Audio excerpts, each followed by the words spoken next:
Welcome back after the break. और अब मुल्की सियासत में क्या कुछ चल रहा है वो डिस्कस कर लेते हैं। और स्टार्ट में हमने अपने आगाज़ में आज पहली सोशल स्टोरी भी ये की थी, क्योंकि field marshal general Saeed Asim Munir का अहम अमरीकी दौरा हुआ है और अभी हैं वहाँ पर। और अमेरिका के साथ मुमकिन तजारती मुआहदे की बाज़गश्त भी, और हुकूमत का ये दावे करना कि अमेरिका ने भारत को छोड़कर पाकिस्तान का हाथ थाम लिया है। लेकिन क्या ये सब आवाम की ज़िंदगी में कोई तब्दीली ला पाएगा? उधर नून लीग के अंदर भी ब्यूरोक्रेसी पर बयानात ने इख्तलाफात को हवा दे दी है। ख्वाजा आसिफ वाले मामला जो हैं, जो बयान थी, जो स्टेटमेंट थी, और मरियम नवाज की सख्त पॉलिसी से पार्टी में मुबैना कशीदगी, आज इन्हीं मौज़ूआत पर हम मुकम्मल खुलकर बात करने वाले हैं। बिल्कुल ऐसे ही हमारे साथ पाकिस्तान मुस्लिम लीग नून के सीनियर रहनुमा शेख असगर साहब मौजूद हैं लाहौर से। Sir, thank you so much हो जाने का। सबसे पहले तो अब गजल ने आसिम मुनीर साहब का जिक्र कर दिया, तो फील्ड मार्शल इस वक्त अमेरिका में, और फील्ड मार्शल के इस दौरे को आप किस नज़र से देख रहे हैं? तो आप देखिए कि हमारे ऊपर टैरिफ के ऊपर भी कम है, भारत के ऊपर टैरिफ ज़्यादा है, तो इस दौरे से पाकिस्तान को क्या कुछ मिलेगा? देखिए, पहले तो जो पहले हुआ ना, वो तो आपके सामने ही है। तो उसकी मेरे ख्याल में शायद सब मीडिया पे आ गया, जो उन्होंने आपके टैक्स रेट कम किया है, जो उन्होंने इम्पोज किया हुआ था उसको कम करके, बल्कि इंडिया से बहुत कम कर दिया है। तो उसका फर्क तो पड़ेगा, बड़ा मुस्बत असर आएगा उसका आपकी एक्सपोर्ट के ऊपर। और आपको पता है कि हर मुल्क की एक्सपोर्ट जो है उसकी रीढ़ की हड्डी होती है। और आपके पास तो माशाल्लाह ऐसी एक्सपोर्ट है जिसमें आप ये कह सकते हैं कॉटन सरफरिश्त है, उसके बाद आपके पास चावल है, आपके पास लेदर है, और बहुत सारी चीजें हैं। मतलब एक चीज नहीं है।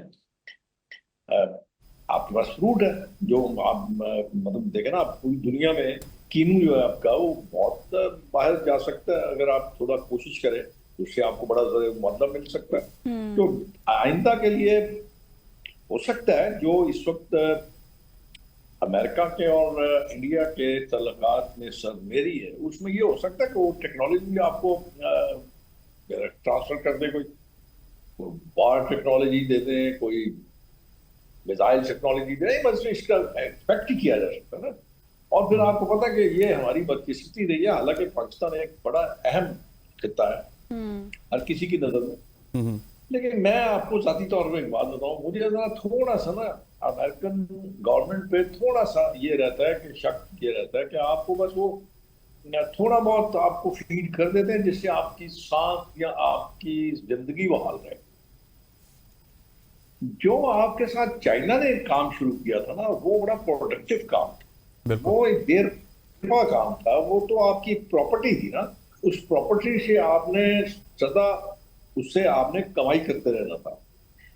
अब यहाँ पे जो है वो किसी वक्त भी उनका मजाज तब्दील हो सकता है। आपका टैरिफ जो है उसको टैरिफ को फिर चेंज कर सकते हैं, फिर आप धड़ाम से जमीन के ऊपर आ जाएंगे, मजाज किसी में बदल सकता है। और जो इस वक्त उनका प्रेसिडेंट है, उसका मजाज तो दिन में कई दफा तब्दील होता है।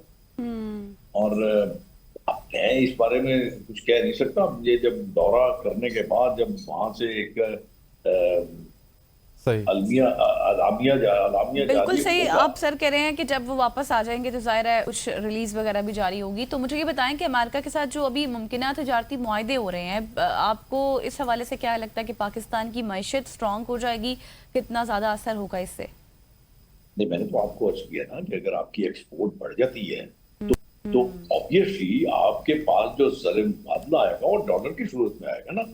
तो जो डॉलर पे एक प्रेशर है वो खत्म होगा। हाँ। और जब प्रेशर खत्म होगा, फिर आप डॉलर्स को आप इंपोर्ट के लिए भी तो खर्च कर सकते हैं ना। जब आप इंपोर्ट करेंगे, जब आप अपनी जो डोमेस्टिक इंडस्ट्री है उसको आप खुल के सपोर्ट करेंगे, उसको आप एलसीज में सपोर्ट करेंगे, तो ऑब्वियसली आपकी जो इंटरनल डोमेस्टिक इंडस्ट्री है अच्छा, तो शेख वो साहब, भी मुझे चल एक पड़ेगी। प्रिसाइसली जवाब दीजिएगा। हुकूमत ख्याल है कि इन्होंने इंडिया को छोड़ा है और पाकिस्तान को टैरिफ में रिलीफ दिया, लेकिन बहुत सारे मुबस्सिरीन ये भी कह रहे हैं जो मईशत को जानते हैं कि इंडिया क्योंकि बहुत ज़्यादा चीज़ें वहाँ पे बेचता था, तो उसके ऊपर टैरिफ ज़्यादा लगा है, पाकिस्तान का इतना उनके साथ तिजारती हुजम नहीं था। सो आप क्या समझते हैं, हुकूमत ये जो दावे कर रही है क्या ये प्रैक्टिकल हैं? लेकिन ऑब्वियसली देखिए, मैं आपसे मुझे अब फिगर तो याद नहीं है, मेरे ख्याल में शायद अब आपका टैरिफ रेट जो है वो 19 पे आ गया। और गालबन इंडिया का जो है वो 26 है या 28 है।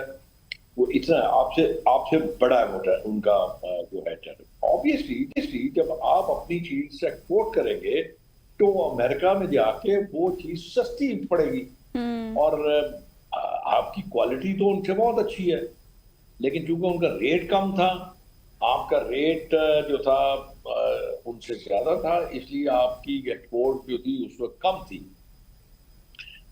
अब जब आपकी प्रोडक्ट की कीमत उनकी कीमत प्रोडक्ट से कम होगी तो ऑब्वियसली आपका जो कमोडिटी है वो ज्यादा एक्सपोर्ट होगी ना।